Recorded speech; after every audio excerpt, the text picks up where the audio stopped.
crux of what Donald Trump has said is that American leadership उल्लू था, बेवकूफ था, इसीलिए पनामा कैनाल को $1 में पनामा को हैंडओवर कर दिया।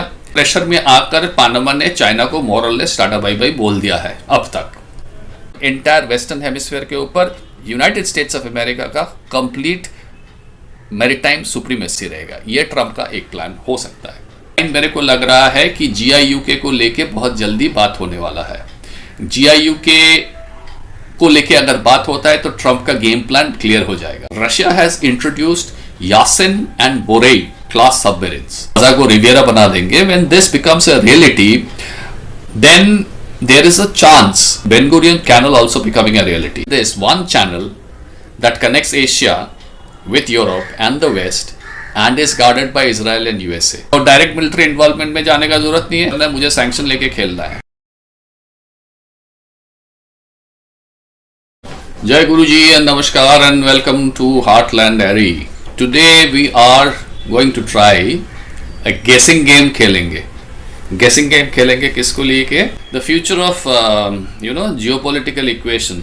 ये जो डोनाल्ड ट्रम्प जो कुछ भी कर रहे हैं या करने का कोशिश कर रहे हैं, based on Donald Trump's initial behavior, we are going to try and play a guessing game कि कुछ ग्लोबल जियोपॉलिटिक्स में चेंजेस आने वाले हैं, कुछ रूल्स एंड रेगुलेशंस में क्या चेंजेस आने वाले हैं। ऐसे तो रूल्स एंड रेगुलेशंस कुछ नहीं है, लेकिन पिछले कई सेंचुरीज से हाफ सेंचुरी, एक सेंचुरी तो बोल ही सकते हैं, 1904 से लेके 2020-24 तो एक सेंचुरी, 120 साल से एक पर्टिकुलर पैटर्न से चल रहे हैं। क्या उसमें कुछ चेंजेस आने वाले हैं या उसमें 1904 से लेके 2020-24 तक पैरेलली 2-3 कंसेप्ट चल रहे थे दुनिया में, लेकिन उसके एक के ऊपर फोकस ज्यादा था, बाकी के ऊपर फोकस नहीं था। Is Donald Trump trying to bring that focus back on जिसके ऊपर फोकस नहीं था? इसको लेके थोड़ा सा गेसिंग गेम करेंगे, तो वीडियो को एंड तक देखिएगा, लाइक और कमेंट कीजिए, and if you have not subscribe still please consider subscribing to Heartland एरी। So let us first take a look at what Donald Trump is doing or what Donald Trump has already done. सबसे पहले तो Panama canal लेके बात करेंगे। देखिए, the crux of what Donald Trump has said is that American leadership उल्लू था, बेवकूफ था, इसीलिए पनामा कैनाल को $1 में पनामा को हैंडओवर कर दिया। ये कैनाल जो है ये अभी डोनाल्ड ट्रम्प के लैंग्वेज में is being controlled by China. Okay, Donald Trump wants that canal back because वो यूएस का राइटफुल प्रॉपर्टी है। ठीक है, इसमें जो है there is a basic truth to it.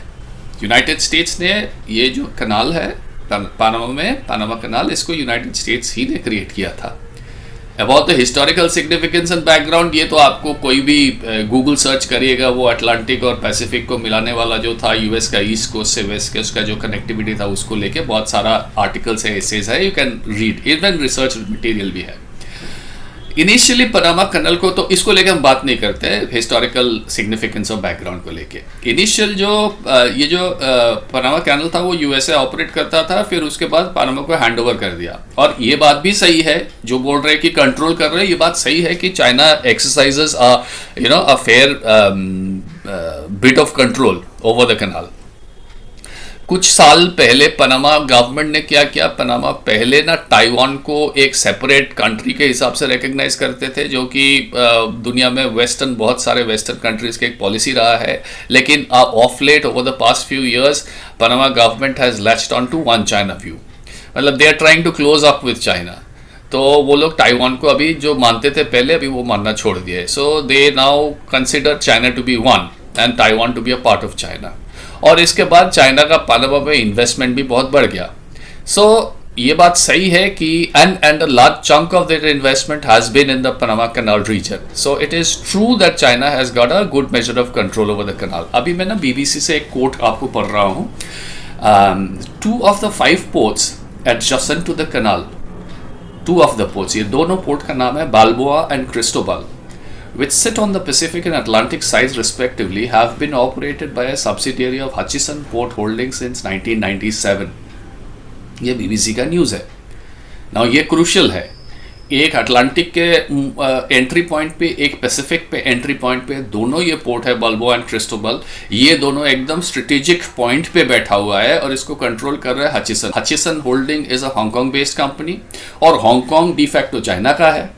अच्छा, ये कब बना था? ये बना था, ये जो अरेंजमेंट था ये 1997 में हुआ था। 1997 में यूनाइटेड स्टेट्स को इन्फॉर्म किया गया था कि China is investing in this thing, 2 ports across 2 sides of the kanal, but US ने उस टाइम में ये कोई खास इंटरेस्ट नहीं दिखाया था, विच इज ऑब्वियस बिकॉज 1997 में कौन था? 1997 में बिल क्लिंटन था। तो bill Clinton was more interested in bombing Yugoslavia, bill Clinton was more interested in catalyzing Islamist terrorism in Chechnya, bill Clinton was more interested in running after interns in White House। तो bill Clinton को ये सब चीज़ में interest नहीं था। और besides that China को तब उस टाइम में चाइना को फ्रेंड भी मानता था यूनाइटेड स्टेट्स। चाइना के पीछे बहुत सारा इन्वेस्टमेंट हो रहा था। That was the phase when gradually you know lot of investment were reaching China, lot of industries were being shift to China. तो चाइना ने क्या किया है, अगेन वो बीबीसी कोर्ट से, China has now also strengthened their presence in Panama through billions of dollars in investments including a cruise terminal and a bridge to be build over the canal. तो ये बात जो Trump ने बोला है, Trump ने सही बोला है कि बस ये यूनाइटेड स्टेट्स का प्रॉपर्टी था, यूनाइटेड स्टेट्स ने आप लोग को हैंडओवर कर दिया, आपने चाइना को बुला के यहाँ पे इन्वेस्टमेंट करा लिए, छोटा मोटा इन्वेस्टमेंट नहीं, billions of dollars of investment, कहीं पोर्ट बना रहा है वो भी स्ट्रेटेजिक पॉइंट पे, अभी ब्रिज बनाने का प्लान बना रहा है, तो ये कैनाल हमको चाहिए।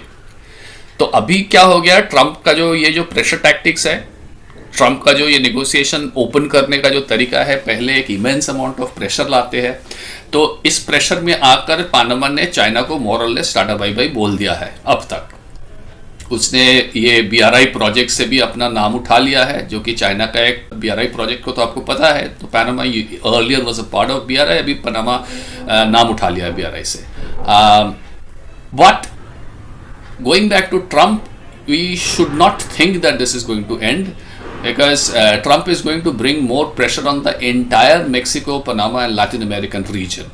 और ये इसीलिए लाएगा, ये प्रेशर लाएंगे ये हेडर में कि यार चाइना से अपने आप को डिटैच करो, ब्रिक्स से अपने आप को डिटैच करो, whatever plans that you are having about joining BRI, about joining BRICS, about being a part of the Chinese integration plan or whatever, ये सब अपना दिमाग से निकाल दो, क्योंकि ये वेस्टर्न हेमिस्फीयर है और वेस्टर्न हेमिस्फीयर को वंस अगेन यूनाइटेड स्टेट्स अपना कंट्रोल में लाना चाहते हैं। यूनाइटेड स्टेट्स मतलब डोनाल्ड ट्रंप। तो ये था थोड़ा सा Latin America and south America का एक थोड़ा सा मेंशन किया। Now let us focus on the north American section.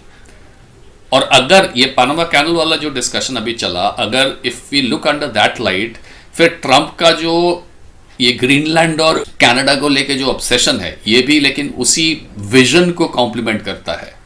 देखिए, ट्रंप को अगर ये दो ज्योग्राफी में कंट्रोल रहता है, एक तरह से पनामा कैनाल को के ऊपर, एक तरह से कनाडा ग्रीनलैंड के ऊपर, then by extension what is happening is he would have a control over the entire shipping route of western hemisphere.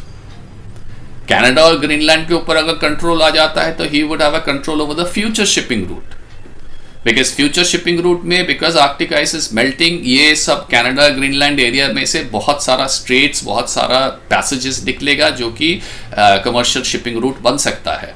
और कनाडा और ग्रीनलैंड को अगर यूनाइटेड स्टेट्स ने किसी भी तरह अपना टेरिटरी, ट्रंप ने अपना टेरिटरी बना लिया है, यूएस का टेरिटरी बना लेते हैं, then because Russia is more or less, Russia 53% या 51% ऑफ आर्कटिक कंट्रोल करते हैं, तो यूनाइटेड स्टेट्स, कनाडा, ग्रीनलैंड सब मिल मिला के अगर एक हो जाता है तो वो भी लगभग 50% कंट्रोल करेंगे आर्कटिक का, इस साइड का, मतलब वेस्टर्न साइड का। So then they become 50-50 contenders in that region. इसमें थोड़ा सा मैंने वो ट्रंप का वो ग्रीनलैंड कनाडा वाला वीडियो में मैंने थोड़ा बात किया था, आप उसको भी देख सकते हैं। Besides taking over, Greenland and Canada gives ownership to the USA, जैसे मैंने बोला था, रिपीट कर रहा हूँ, of all the straits जो कि ओपन करेगा, of all the choke points in the Northwest Passage। Okay, Northwest Passage जो है, Northwest Passage पहले से ही है,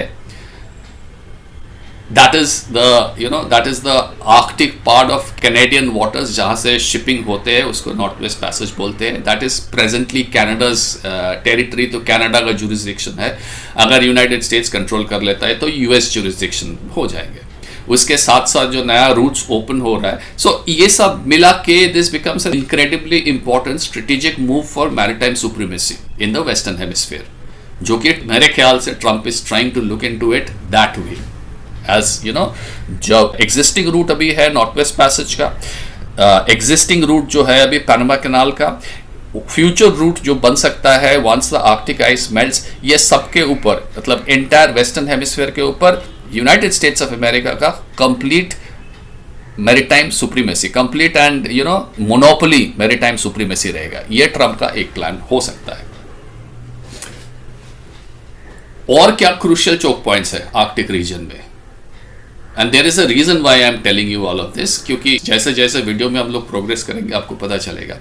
और एक क्रूशियल चोक पॉइंट है आर्कटिक रीजन में, विच is the there are two crucial choke points in the Arctic region. First one is Bering Strait. Now Bering Strait is interesting because Bering Strait has got an equal amount of share of control between Uncle and Russia. Bering Strait is that thin stretch which is between Russian east and Alaska, which is American west. That is 50-50 controlled by Uncle and by Russia. This is where it gets interesting because Bering Strait अभी ना कुछ साल से is being increasingly used by Chinese shipping companies. आगे भी होने वाला है बिकॉज चाइना का इंटरेस्ट है आर्कटिक में. आपको तो पता है चाइना अपने आप को अभी आर्कटिक कंट्री नहीं, नियर आर्कटिक कंट्री, ये टर्म शायद चाइना ने खुद कॉइन किया है, but whatever it is, China considers itself to be a near Arctic country these days, and China has got a lot of interest in the northern route. वो मैंने पिछले video में भी कवर किया था. तो चाइना का अभी जो है शिपिंग जो लेन्स है, शिपिंग जो लाइन्स है, they are getting very busy और बेरिंग स्ट्रेट को ट्रेवर्स करते हैं. अब सोचिए बेरिंग स्ट्रेट के बारे में अगर कहते हैं, so however controls this choke point, Bering Strait वाला, which is 50% USA and 50% Russia, would have a tremendous leverage. तो 50% यूनाइटेड स्टेट्स का ऑलरेडी 50% क्योंकि बेरिंग स्ट्रेट के ऊपर कंट्रोल है, if not over Russia, at least China के ऊपर वो ये लेवरेज यूज कर सकते हैं. And between United States and Russia, then this region could act like Cold War में जैसे था mutually assured destruction, कि तेरे पास भी न्यूक्लियर वेपन है, मेरे पास भी न्यूक्लियर वेपन है, तुम यूज करेगा तो हम यूज करेंगे, तो दोनों बर्बाद हो जाएंगे. So it's like mutually assured destruction. तो Bering Strait could in future when it comes to United States and Russia can be like that Cold War mutually assured destructions. तो यहाँ पे ये दोनों एक दूसरे के साथ कोई डायरेक्ट प्रॉब्लम में जाने का कोशिश नहीं करेंगे. They are going to try and avoid. However United States could create problems for China in the Bering Strait region. So ये चाइना के लिए एक डिसएडवांटेज है, यूएस के लिए एक एडवांटेज है. In which case, going back to the point that I was saying, in which case uncle then remains in complete control over the western half of the Arctic region, western half of Arctic region and all the choke points. Okay, और east west का तो choke point यहां पे है, which is the Bering Strait, which remains deadlocked, and that is not a bad advantage at all as far as uncle is concern. Now that brings us to another major choke point. Now this is something, this is where Heartland Diary would live up to its promise. मुझे नहीं लगता है कि कोई भी Indian जो political channel इसको discuss कर रहे हैं अब तक. अच्छा, और इसका एक वो भी है कि like that post that I shared on YouTube, वो एक पिक्चर देखे कि हम लोग ने एक वीडियो निकाला था हार्टलैंड डायरी से कि को प्रेसिडेंट कौन है, डोनाल्ड ट्रंप या एलॉन मस्क. उसके बाद वो ट्रंप वर्सेस मस्क को लेकर एक very popular channel has come up with another video. तो that is how it is now being covered by more popular channel, but पहले ये हार्टलैंड डायरी से निकला था. तो यू बी रेस्ट एश्योर्ड कि ये जो मैं आगे बोलने जा रहा हूँ इसका भी रेप्लिकेशन हो सकता है नियर फ्यूचर में. Now this is a point that I am going to talk, this is a choke point that I am going to talk about, and this choke point is called the GIUK gap. GIUK क्या है? GIUK is Greenland, Iceland and United Kingdom. मेरे को जो लगता है Trump का game plan जो है, या ट्रंप का गेम प्लान जो होगा फ्यूचर में, अगर अभी तक ट्रंप का पता नहीं है, आई एम श्योर जो भी एडवाइजर है वो सोच समझ के कर रहे हैं, बिकॉज ट्रंप ने बहुत स्ट्रेटेजिकली ग्रीनलैंड और कनाडा और मैक्सिकन वो जो पनामा कैनाल मांगा था। तो whoever is there knows आगे भी कौन सा चोक पॉइंट है। बेरिंग स्ट्रेट को लेके कोई बात नहीं हो, because they know it's a 50-50 advantage. Next in line मेरे को लग रहा है कि GIUK को लेके बहुत जल्दी बात होने वाला है। GIUK को लेके अगर बात होता है तो ट्रंप का गेम प्लान क्लियर हो जाएगा। ओके, GIUK क्या है? It is a very important, अगर आप मैप देख रहे हो तो आपको समझ में आ जाएगा, this is an incredibly important space actually for any North Atlantic power that ventures beyond there region into the transatlantic zone.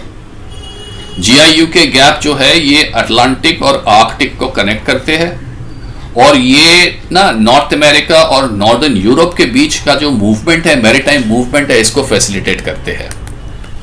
Cold war के टाइम में this was perhaps one of the 3 most important points to monitor the Soviet movement. Specially Soviet का एक submarine, Soviet का there is a naval base of Soviet, they used to be a naval base of Soviet Union in Kola Peninsula. वहां से Soviet Union का submarine activities were extensive, very strong, और Kola Peninsula को monitor करने के लिए ये gap को यूज करते थे। तो नेटो ने यहां पे क्या किया था, साउंड सर्विलेंस सिस्टम भी इंस्टॉल किए थे। It was a major advantage of NATO in the eastern hemisphere. And ये जो एडवांटेज था, ये सर्विलेंस सिस्टम जो बनाए थे उसके लिए this one surveillance system was such a good चाल on the chessboard that it kept the Soviet movement very severely restricted in the region during that period. लेकिन ऐसा है कि सोवियत यूनियन खत्म हो गया, कोल्ड वॉर भी खत्म हो गया। जैसे अफगानिस्तान में यूनाइटेड स्टेट्स ने किया और साउथ अमेरिका में किया, वैसे GIUK के ऊपर भी अब अंकल का इंटरेस्ट पूरा खत्म हो गया, और GIUK का जो इंपॉर्टेंस था, जो प्रोमिनेंस था, वो खत्म हो गया ग्रेजुअली। सब भूल गए। नाउ लेकिन रशिया नहीं भूले, we are coming to that. Now with the melting of Arctic, the GI part, GIUK तो 2 parts, there is Greenland Iceland and there is Iceland UK। तो ग्रीनलैंड आइसलैंड का जो हिस्सा है, ग्रीनलैंड और आइसलैंड के जो बीच वाला पोर्शन है, that becomes a major gateway. और ये भी एक रीजन है why Greenland becomes so important for Uncle Sam. The other part, Iceland to UK stretch जो है, जो साइज में ब्रॉड भी है, it is slowly becoming a matter of concern for Europe and NATO. Uncle has not shown any interest in it as of now, अभी तक, but it is becoming gradually a matter of concern for Europe and NATO। और खास करके ये और भी concerning हो जाएगा अगर ट्रंप ने जो बोला है ना कि नेटो का बजट रिड्यूस करो, at least from the American point of view, American share को रिड्यूस करो, और यूरोप का तुम अपना, नेटो कंट्रीज तुम अपना शेयर बढ़ाओ। सो एनीवे, यूरोपियन मेंबर्स को भी तो पैसा देना बनता है हिसाब से देखे तो। I mean it can not be that your security guarantee is taken by a country somewhere. मतलब ठीक है, इतना साल से हो रहा था, ये ट्रेंड था, यही रिवाज था, यही नियम बन गया था, फाइन। बट अगर कोई बोलता है कि यार अभी तुमको अपना डिफेंस बजट बढ़ाना है, तो ठीक है, ये बनता है, इसका भी लॉजिक है, but we can talk about it in other video. फिलहाल देखते हैं व्हाट इज रशिया। मैंने बोला था ना कि वेस्ट का इंटरेस्ट खत्म हो गया था कोल्ड वॉर के बाद GIUK गैप में, बट रशिया का इंटरेस्ट खत्म नहीं हुआ था। तो रशिया फिलहाल देखते हैं क्या कर रहे हैं GIUK गैप के लिए। First off, Russia has introduced Yasen and Borei class submarines. Yasen and Borei class submarine क्या करता है? This provides them with distinct advantage in the region. This submarines have cutting edge techno-driven, high-tech driven stealth capabilities which makes them completely probably invisible to the radar. They have firing system that enables them to fire Caliber cruise and Zircon hypersonic missiles ये submarine से। और इन्होंने क्या किया, इन्होंने GIUK gap में अपना patrolling का जो फ्रीक्वेंसी है वो भी बढ़ा दिया है कुछ साल में। In addition to that, Russia ने दूसरा चीज को इंट्रोड्यूस किया जिसका नाम रखा है Yantar. This is a sea bed spy ship. ये स्पाई शिप में क्या है? ये स्पाई शिप में remotely operated under water surveillance vehicle ये स्पाई शिप ऑपरेट करता है। Remote controlled under water surveillance vehicle. These vehicles, they are capable of accessing and disrupting under water, under sea जो infrastructure है इसको disrupt करने का capacity रखते हैं। आपको याद होगा ये रिसेंटली एक फियास्को हुआ था ना बाल्टिक सी में, नवंबर दिसंबर लास्ट ईयर में, वो केबल वेबल सब तोड़ ताड़ दिए थे। I think that will give you an idea. मैं इसके आगे कुछ नहीं बोलूंगा क्योंकि it is not been officially confirmed as to who is the reason behind it, who is the person behind it, which is the country behind it. So there's this Yantar which has got underwater surveillance vehicle which are capable of not just surveilling, they're capable of disrupting underwater sea infra also, ये Russia के पास है। NATO अभी क्या कर रहे हैं इसके जवाब में, NATO is trying to boost its naval capabilities. लेकिन देखो यार, ये पिछले 20-25-50 साल से तुम ईस्टर्न यूरोप में तुमको पॉलिटिकल गेम्स खेलने के सिवा तो कुछ किया नहीं। I don't think apart from upgrading a couple of your artillery gun and a couple of your machine guns, NATO has done much about it. वो जो जिसने किया इंडिविजुअली किया। If Sweden has made tech advancement in weaponry, वो Sweden का अपना है, वो NATO का कुछ खास नहीं है। या if they are willing to share that with NATO, it's a different thing. तो जहां तक ये नेवल कैपेबिलिटीज है NATO का, खास करके नॉर्दर्न सी रूट में और ये GIU के गैप में कुछ नहीं किया है, while Russia has gone from strength to strength. तो अभी ये लोग ना ईस्टर्न यूरोप में यूक्रेन और यूगोस्लाविया को काटो तोड़ो, चेचनिया में अनरेस्ट पैदा करो, ये करो वो करो, यूक्रेन को ऑरेंज रेवोल्यूशन और पता नहीं क्या क्या मैदान रायट्स ये सब करो, रशिया के ये सब पॉलिटिकल गेम्स छोड़ के अभी they are now thinking of focusing back कि यार थोड़ा नेवल कैपेबिलिटीज बिल्डअप करना चाहिए।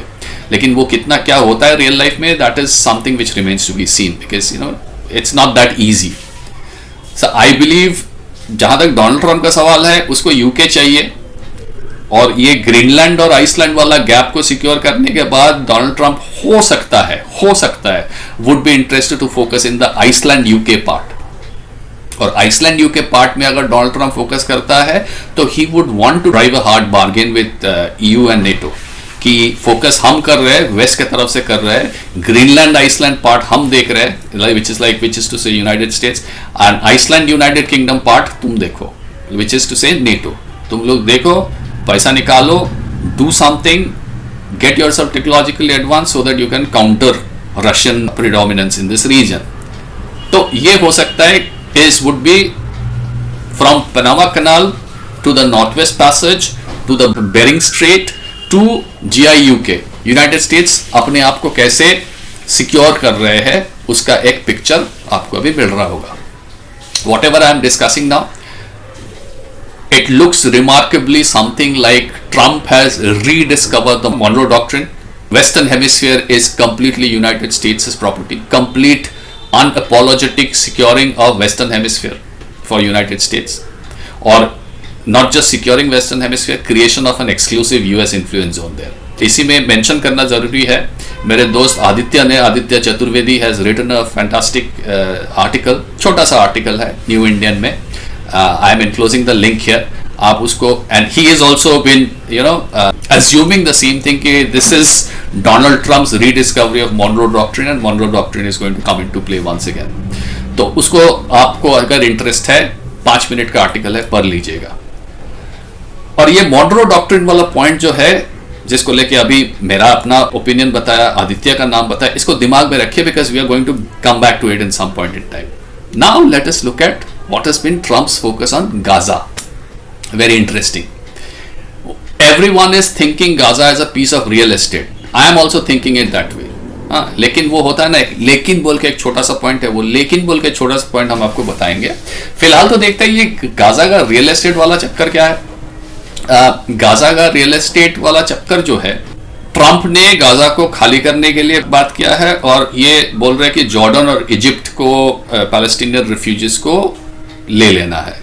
Now there is a problem again, हो सकता है ये ट्रंप का नेगोशिएशन स्टाइल का ओपनिंग गैम्बिट है, he is going to come up with a huge demand, और फिर उसको भी पता है कि ज्यादा डिमांड करेंगे, 100% चाहिए तो 120 से शुरू करो, फिर आके 90 में खत्म होंगे, तो may be like that. The practical problem of this is, पहले बात करते हैं जॉर्डन का। जॉर्डन को पैलेस्टीनियन रिफ्यूजीज को सेटल करने में प्रॉब्लम होंगे, क्योंकि जॉर्डन ने वो शुरू में 70s के टाइम में 60s-70s में ट्राई किया था, and Jordan has had very bad experience. ये मैंने 2-3 वीडियोस में बोला है, Jordan has had bad experience कैसा बैड एक्सपीरियंस? ये पैलेस्टीनियंस तो पहले क्या किया, जॉर्डन का जो मोनार्क है, द हाशिमाइट मोनार्क ऑफ जॉर्डन, पहले तो उसके अगेंस्ट में ये लोग वहां रह के the refugees wanted to bring down the government. उसने सिविल वॉर चालू कर दिया था जॉर्डन में। जॉर्डनियन जो फ्लाइट्स होते हैं उसको भी हाईजैक कर लिए थे। सो जॉर्डन हैज हैड वेरी, मतलब जिसको आप शेल्टर दे रहे हो रहने के लिए, वो आप ही के खिलाफ, आप ही के अगेंस्ट में रिवोल्ट कर रहे हैं। That is what Jordan's experience has been. So Jordan has got every reasons to say no to what Donald Trump is planning or what Donald Trump has said. Number 2 आते हैं Egypt के बारे में। Egypt का अब भी ना, Egypt का केस थोड़ा सा गड़बड़ जैसा लग रहा है, क्योंकि इजिप्ट का भी प्रॉब्लम है। वाई? बिकॉज ये जो अरब स्प्रिंग में इजिप्शियन पता नहीं क्या क्या तहरीर स्क्वायर वगैरह वगैरह होने के बाद जो इजिप्शियन गवर्नमेंट चेंज हुआ था, इसमें जो गवर्नमेंट बना था, that had the support of Muslim brotherhood. और अभी का जो इजिप्शियन लीडरशिप है सीसी का, he has very nicely and very successfully remove that Muslim brotherhood वाला इन्फ्लुएंस वाला एंटायर सेट ऑफ पीपल। अब अगर पैलेस्टीनियंस को लाएंगे तो हमास के पीछे मुस्लिम ब्रदरहुड ही है। तो इजिप्ट नहीं चाहेगा कि यार पिछले 2, 3, 5 साल, 7 साल में हम लोगों ने इतना लेबर देके, इतना कुछ खो के, इतना रिसोर्स लगा के जिस मुस्लिम ब्रदरहुड को यहां से हटाया, वो पैलेस्टीनियंस के थ्रू फिर आ जाए यहां पे। So both Jordan and Egypt have some very valid points. So I don't know how much of this real estate deal of Donald Trump is going to see the light of the day. At least, नहीं, it might see the light of the day, but at least as far as resettling Palestinians in Egypt and Jordan is concerned, ये थोड़ा सा भी problem हो सकता है। ये नहीं कह रहा हूं कि वो लोग सेटल नहीं करने देंगे, बट ये हो सकता है कि वो लोग भी अमेरिका से कुछ चाहे in return. Of course we'll keep you posted on what this demands of Egypt and Jordan are going to be. Now, what is my angle? What is my personal take? Now, while everybody thinks and everybody is thinking along these lines only of Gaza as a piece of real estate, there is one vital thing that they are missing. मेरा greater Israel वाला video आप देखिए, वहां पे I have talked about the proposed Ben Gurion channel, जिसका पहले वाला entry point था अश्केलॉन, वो अभी now is being proposed in Gaza. Gaza का एक और एंगल है, the Gaza maritime zone, Gaza basin has got some 1.3 or 1.7 or something, मेरे को एग्जैक्ट नंबर मालूम नहीं, trillion cubic feet of gas. तो ये गैस का भी एक एंगल है, लेकिन गैस का एंगल अभी नहीं बात कर रहे हैं, अभी at least not in this video. अभी मेरा जो, क्योंकि हम लोग straits and canals and channels और ये सब लेके बात कर रहे हैं, मैरीटाइम रूट्स लेके बात कर रहे हैं, तो इस वीडियो को उसी में रिस्ट्रिक्टेड रखते हैं। तो ये एश्केलॉन में था पहले बेन गुरियन चैनल का प्रपोज एंट्री पॉइंट, अभी गाजा से है। नाउ मेरे ख्याल से if and when this Gaza Strip, Donald Trump वाला गाजा को रिवियरा बना देंगे, when this becomes a reality, then there is a chance, I am not saying 100% होगा, then there is a chance of Ben Gurion Canal also becoming a reality. और अगर वो होता है तो ये बन जाएंगे अनदर पनामा कैनाल, और ये फिर बन जाएंगे सुएज कैनाल के सब्स्टिट्यूट, ये फिर बन जाएंगे सुएज कैनाल के कॉम्पिटिटर, Suez Canal के competitor and under the control of United States and Israel. You got that right. Now can you see the picture? A competitor, a contender, a substitute of Suez Canal, जो कि Egyptian government के mercy के ऊपर है, but this canal is completely controlled by Israel and United States. Once it is a reality, अगर ये होता है, तो आप ये लिख के लेना कि इजिप्ट का जो इंपॉर्टेंस है वो कम हो जाएगा, क्योंकि इजिप्ट का इंपॉर्टेंस तो 75%, 80% of Egypt importance to the rest of the world Suez Canal के लिए है। इजिप्ट का इंपॉर्टेंस, सुएज कैनाल का इंपॉर्टेंस अगर कम हो जाएगा तो इजिप्ट का इकोनॉमी ऐसे भी बहुत खास अच्छा नहीं है आज के दिन में, इजिप्शियन इकोनॉमी को भी सीरियस प्रॉब्लम्स हो जाएंगे। दूसरा एक चीज होगा, if the Ben Gurion channel happens, ये भी आप more or less assured रहिए कि सीरिया का जो गैस पाइपलाइन है, जो कि आज के दिन में is opening up in Mediterranean, जो कि टर्किश इन्फ्लुएंस जोन है, वहां से हटा के, west coast of Syria is Turkish influence zone because वो वहां पे टर्की का प्रॉक्सीज बैठे हैं, वहां से हटा के ये पूरा नॉर्थ ईस्ट से पाइपलाइन को डाइवर्ट करके इजराइल के थ्रू बेन गुरियन कैनल पे लेके आएंगे। If Saudi Arabia is willing to, Saudi Arabia का भी प्रॉब्लम है आज के दिन में, ये एक रूट बेन गुरियन कैनल में आके या कोई सूटेबल जगह पे आके पाइपलाइन को एंड करना, सऊदी अरब को अगर आप पुश कर सकते हो और इराक को अगर आप पुश कर सकते हो, तो आप एक चीज समझ लो कि ये जो हॉर्मुज स्ट्रेट है जो कि ईरान के कंट्रोल में है, उसका इंपॉर्टेंस कम हो जाएगा, क्योंकि सीरिया का गैस एंड ऑयल, इराक का ऑयल एंड गैस, कुवैत का छोड़ दीजिए, कुवैत का थोड़ा सा लंबा होगा बिकॉज कुवैत इज एकदम sitting on Persian Gulf, Saudi Arabia का oil and gas, if all of this can be diverted, हाँ थोड़ा सा भी एक्सपेंसिव हो जाएगा project, but in the long run if this is a business proposal, आप one time investment करो, आपको बाद में प्रॉब्लम्स नहीं होंगे। वन टाइम इन्वेस्टमेंट में ये सारे पाइपलाइन अगर डाइवर्ट करके आप बेन गुरियन कनाल के वहां पे लेके जाओ and make it open into the canal to travel, या तो ईस्ट में एशिया की तरफ आएंगे या वेस्ट में यूरोप एंड अमेरिका की तरफ जाएंगे, फिर ये कनाल बन जाता है complete United states Israel dominated zone, और यहाँ से सारे ऑयल एंड गैस निकलते हैं। और हॉर्मुज जो स्ट्रेट है, जो हर वक्त ईरान थ्रेट देता है कि इसको बंद कर देंगे, उसको बंद कर देंगे, वो लेवरेज जो है ईरान के पास, वो हम ऐसे ले रहे हैं। So this could be another big game changer. So Trump का जो ये पागलपन देख के हम लोग सब जो भी है न्यूज़ में, जो भी हम लोग बातें कर रहे हैं कि Gaza Gaza Gaza real estate, मेरे को तो लगता है कि कहीं पे किसी कोने में कोई बैठा है उसके टीम में जो इसको भी लेके सोच रहे होंगे। Because imagine this one channel that connects Asia with Europe and the West and is guarded by Israel and USA, while they are at the same time free to disrupt Suez Canal, they are free to do whatever they want on Hormuz Strait. How is that going to impact the global maritime shipping? How is that going to impact the entire logistic supply infrastructure? And that is at the same time also puts United States in control. Donald Trump, United States, Elon Musk, कुछ भी बोलिए, in control over more or less all the important choke points between east and west. East में भी थोड़ा सा है, Malacca Strait and all, but they are not important for United States. East से west जाने का, वेस्ट से east आने का जो भी इंपॉर्टेंट चोक पॉइंट्स है, देन यूएसए डायरेक्टली और indirectly through Israel on their own, through Greenland, through England, whatever, whether it's the GIUK gap, whether it's the Bering Strait, whether it's the Panama Canal, whether it's the Ben Gurion Canal, if it happens, these points are all in control of United States. Now I know Ben Gurion channel लेके, canal लेके कोई बात नहीं किया अभी तक, मतलब इतना सीरियसली, इतना लेवल पे उसको स्टडी नहीं किए होंगे, because that is a propose plan. GIUK को लेके मुझे लगता नहीं किसी ने वीडियो बनाया है। So these are some things which I am thinking, maybe I am thinking ahead of time. हो सकता है मेरा ये assumption बिल्कुल गलत हो, लेकिन अगर होता है तो at least you would know that this could be the strategic plan. So finally we are back to the main points of this video, and there are 3 points that I want to make. Number 1, Trump has made one thing clear even before day 1, that he wants the return of a Monroe Doctrine, which means, कैसे मैं बोल रहा हूं, ये Canada चाहिए, Mexico चाहिए, Panama canal चाहिए, western hemisphere में नॉर्दर्न अमेरिका जो है वो पूरा उसको चाहिए, which means only one thing, I am going to secure absolute United States का control over Western Hemisphere. So this is point number 1. Point number 2, ये जो ट्रेड वॉर जो उन्होंने किक स्टार्ट किया है, if this becomes his primary mode of exercising control, then Trump could also be initiating, now this is very important, then Trump could also be initiating the replacement of traditional access and control of resources through military power by trade war.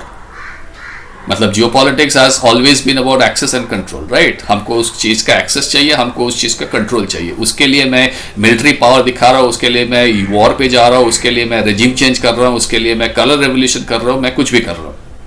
अब Trump वही access and control को is like kind of turn the game on its head, मैं trade war से उसको करूंगा। So direct military involvement में जाने का जरूरत नहीं है। I don't need to send army to fight, मुझे ना रेजिम चेंज करना है, मुझे ना कलर रेवोल्यूशन करना है, मुझे कुछ नहीं करना है, मुझे सैंक्शन लेके खेलना है। Everybody is dependent on dollar, everybody is dependent on United States, dollar is not going to go anywhere. मुझे ना ये लोग का लाइफ इतना, जिंदगी इतना बर्बाद कर देना है उस देश का ट्रेड वॉर करके, फाइनली दे कैपिचुलेट, मेरे पैर के सामने आके गिर गिराए. That is my second point. So my second point is, एक तो first point is Monroe doctrine का वो रिरन कर रहा है.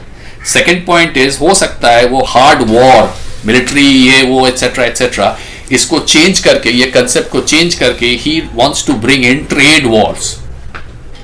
So these are global changes. इसीलिए मैंने पहले बोला था कि आज गेसिंग गेम खेलेंगे एक वीडियो में कि what are the changes that Trump could be bringing into the global geopolitics का scenario.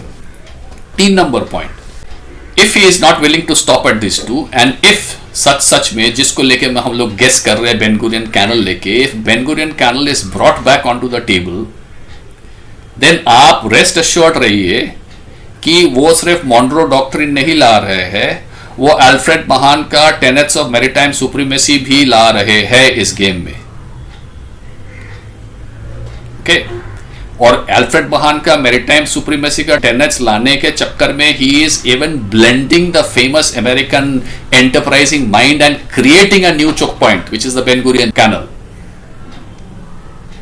Can you, I don't know if I am being able to make you understand the impact of it. मैंने बोला था कि 20th century के शुरू में 19 something 1904 1905 उस time के शुरू में जो जियोपॉलिटिकल थ्योरीज जो डोमिनेट करते आ रहे हैं दुनिया को, those were based on certain things.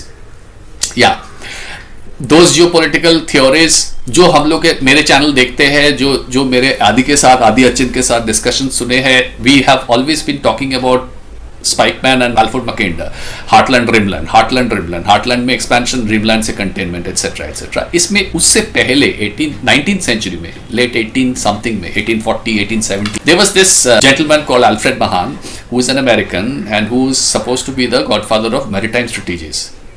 तो ये मैरीटाइम स्ट्रेटेजी का जो गॉडफादर थे, उनको सब भूल गए थे पिछले 100-150 साल में because of मैकेंडर and Spykman and ये हार्टलैंड रिमलैंड वाला ऑब्सेशन लेके. मुझे लगता है ना कि by controlling all these choke points, और ये अल्फ्रेड महान ये है जिसने पहले वो सब दुनिया में जितना भी चोक पॉइंट्स है उसको आइडेंटिफाई किए थे, और ये भी कह के गए थे कि इफ यूनाइटेड स्टेट्स को अगर दुनिया में मतलब नंबर 1 गुंडा सी के ऊपर, समुंदर के ऊपर, मैरीटाइम रूट्स में नंबर 1 गुंडा बनना है तो ये सबको कंट्रोल करना है.